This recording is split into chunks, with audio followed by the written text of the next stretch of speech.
Hey, all right. Welcome back to Raff's Brain, a show about things that are interesting to me. I am your host, Rob Raffety. It's time for another edition of Riffin with Raff. This is my interview segment of the Raff's Brain podcast, where I get to connect with old friends, people who inspire me, and catch up and just shoot the breeze and capture that for the world to hear. And today I'm so excited to introduce the Raff's Brain audience, the tens of you in my listening and viewing audience, to an old friend of mine, old school acquaintance and friend from the work days back here in DC, who now lives out in the hinterland, flyover America. My good old friend, videographer, creative extraordinaire, Charles Blatz. Mr. Oh, Blatz, it's great to see you again, buddy. Welcome back. Welcome to the show. yeah, great to see you again, Rob. How many years has it been? Let's actually count that back because um, I left George Mason where we met in 2017, but you had been but before that you had left. You were on the video team there for a little while. Mhm. You went to the private sector. You were doing all the 3D, 360 camera, 3D printing. You were like a real visionary on some of this stuff back in the mid teens of the 20 teens. Is that what they're called? 20 teens, like 2010 to 2014 time frames, what I would think. Does that sound right? When did you end up like busting out of George Mason? You know what, private sector for a little bit. Was that like 2013, 2014 time frame, 2015 maybe? October of 2017. 17. Okay. So it was right about the same time that I left, and we kept in touch online a little bit, but then you busted out and you haven't lived in DC for quite some time, I don't believe.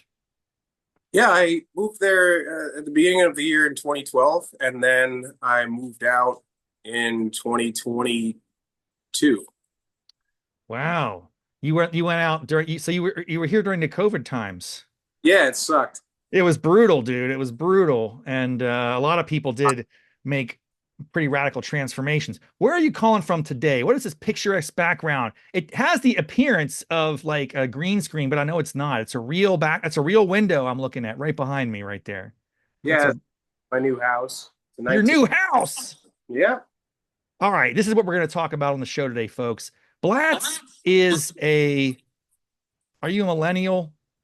I'm a millennial. Yeah, Okay, I'm a Gen X, so we can get along. We can chat a little bit. I, What's exciting to me is when I see a young man bust out of Dodge, and next time I reconnect with him, he's sitting in a house that he himself owns. That is a remarkable journey. I want to hear about this, my friend. And you said Cleveland, outside of Cleveland or something, is that right?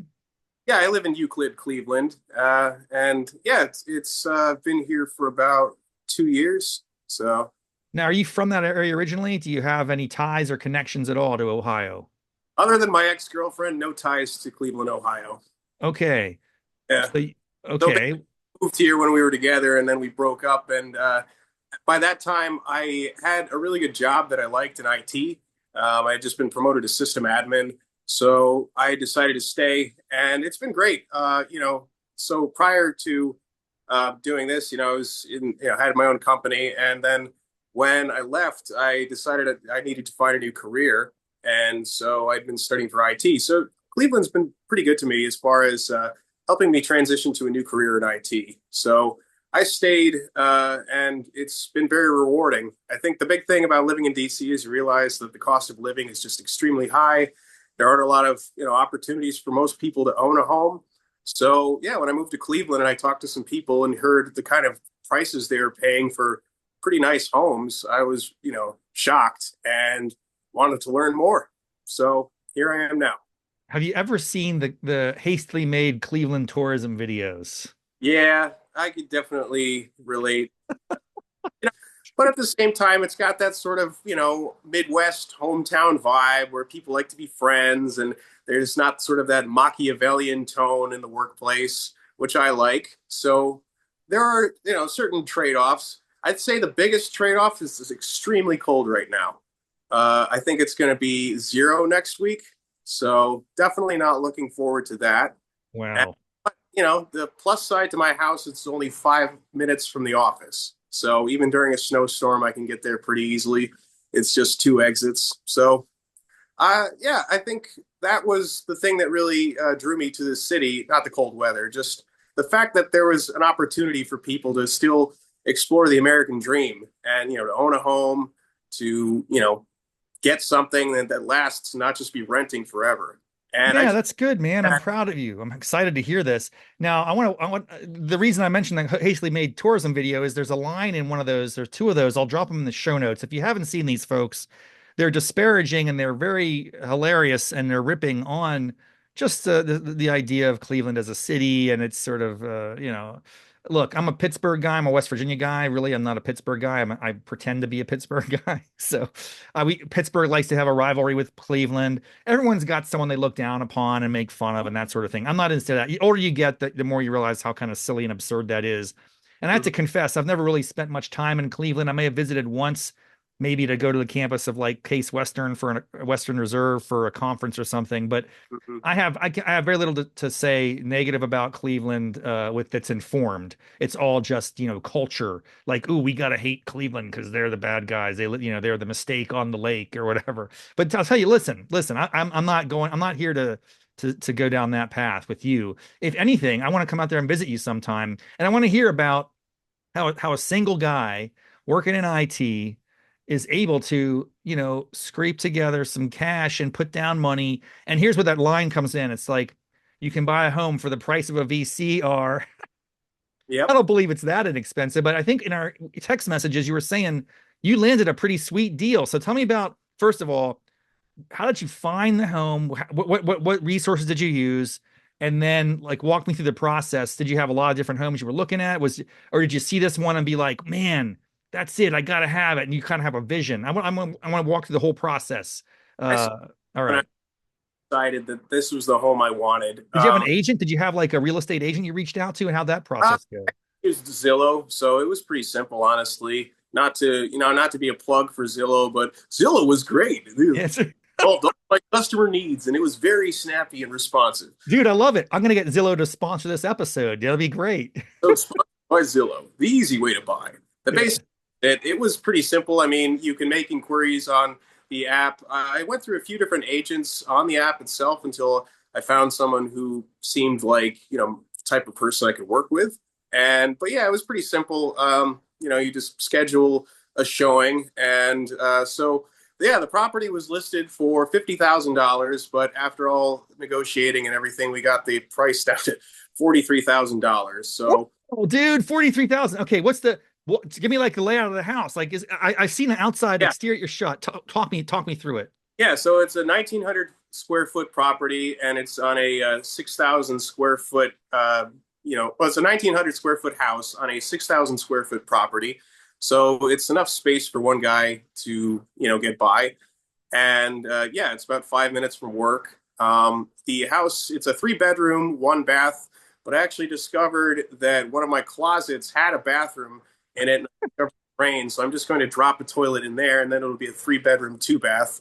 Originally, I was thinking it would require putting in new drainage, for the toilet, but it sounds like it's just a matter of putting on a new, top piece and then putting on a wax ring and dropping in a toilet. So that's yeah. So I enjoy carpentry and DIY projects. So this home to me felt like a good balance between being a fixer upper that I could put sweat equity into, but also something that was well done well enough that it wouldn't be a huge hassle getting ready to live in. So I bought the house in November and moved in December because my lease was ending at the end of December, January 1st or whatever. So yeah, it was a pretty quick process, honestly, and thankfully I've had a good credit score. Don't have any other debt, so it was really easy to get approved for this.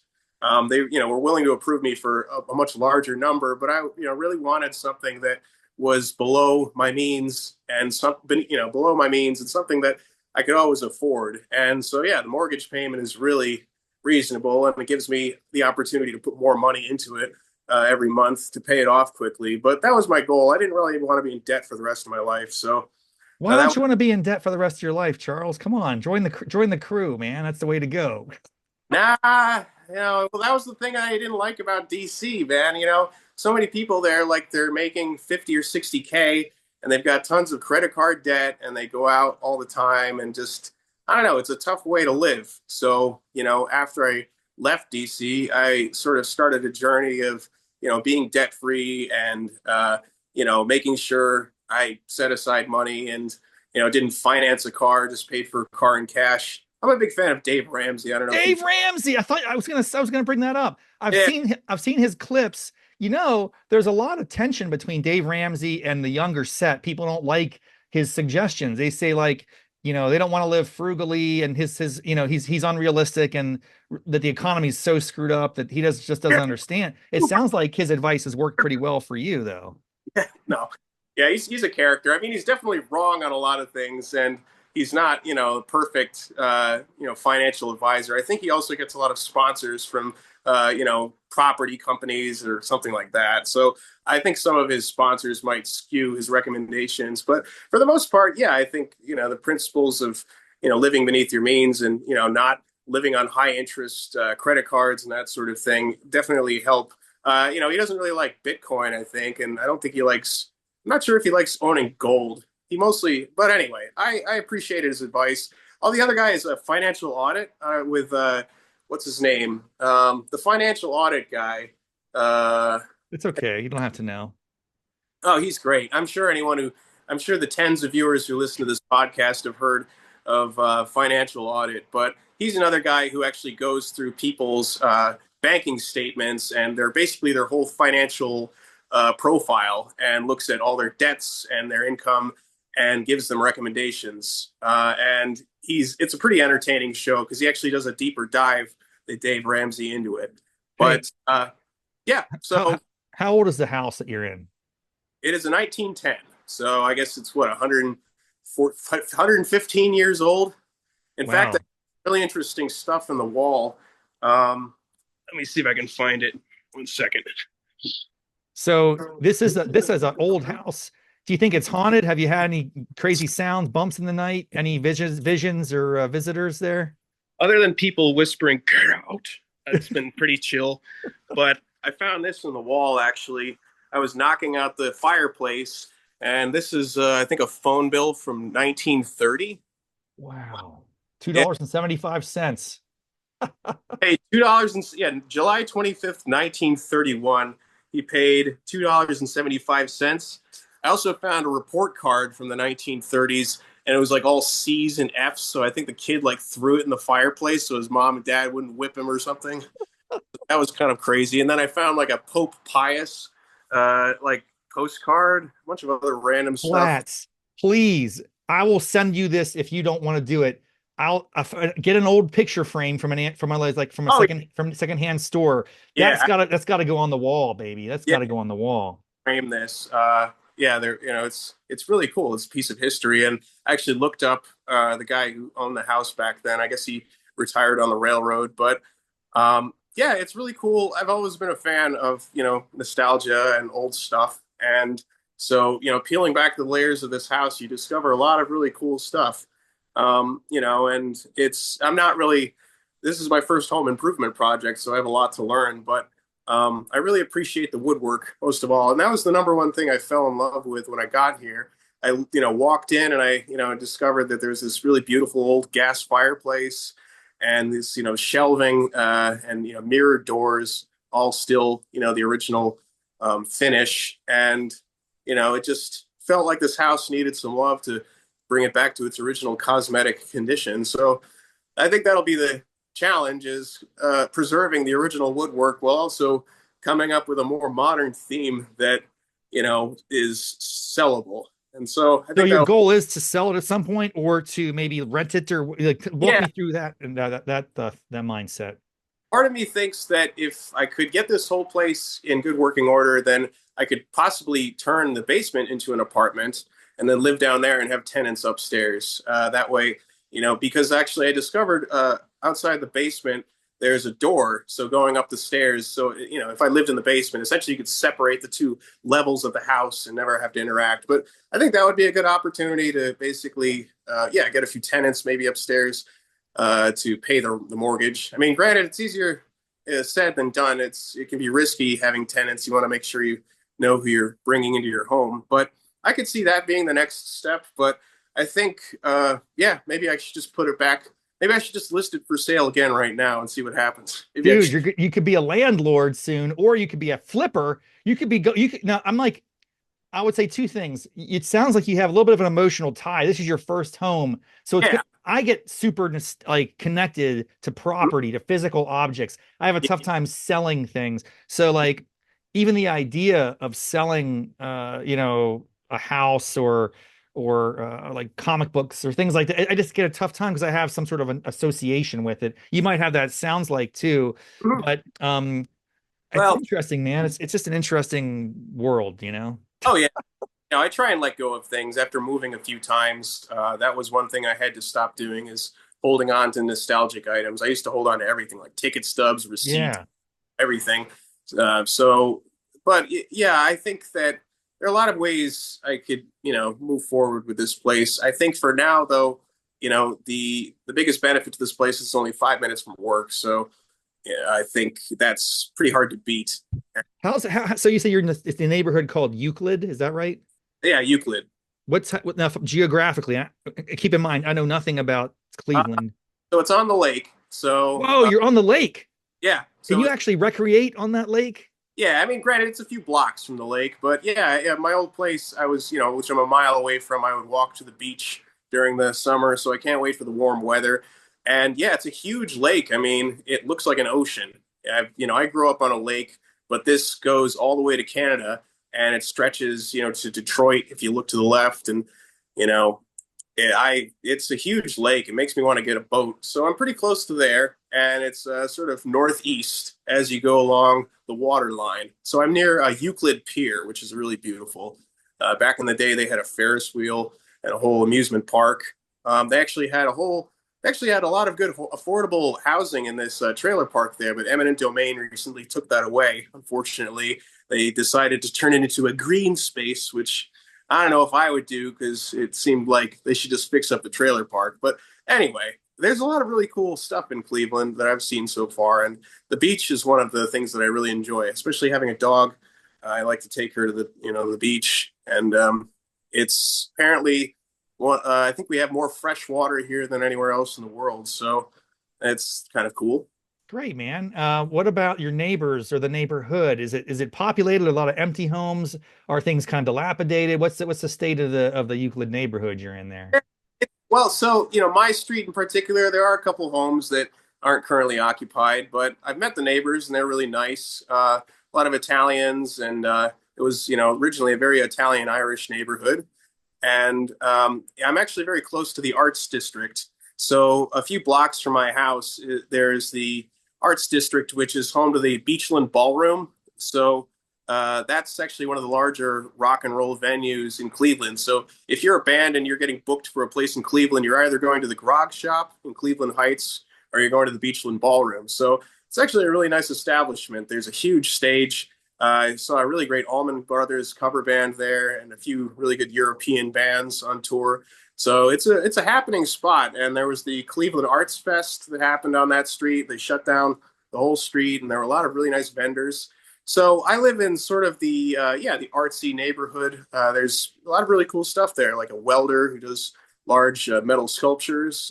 So I like my neighborhood. It's close to enough things, and it's not as congested as downtown. And I don't get a lot of foot traffic through my neighborhood, which is kind of nice when I'm at work. This is fascinating, man. I'm really intrigued. I want to come visit. I think it's going to be a follow-up episode. Next time we record an episode of Raff's Brain with Charles, it'll be on location from Euclid, Cleveland, and we'll have a great time and we'll get to hang out a little bit more. For now, I'm it's really just great reconnecting with you and seeing you progress through life and make these big decisions. I don't know that I ever would have gotten a home if it wasn't for me, getting married. My wife was, much more, I guess, focused on like an adult life than I Mhm. was. I figured I'd be renting forever in the DC area. So, I Yeah. mean, just the process. Oh, was there any like first home buyer programs that you used, or was it just straight up go to the bank, get a mortgage, and go to town? Yeah, I did qualify for a first-time home buyer grant, which did subtract. They basically, yeah, they provided sort of a grant, which took a little bit of money off my down payment. So that was nice. And yeah, I have a really good credit score as well. So it made the process pretty easy. With no, credit utilization ratio really, and all my accounts in good standing, it made the process really easy. But yeah, I think that there are a lot of programs.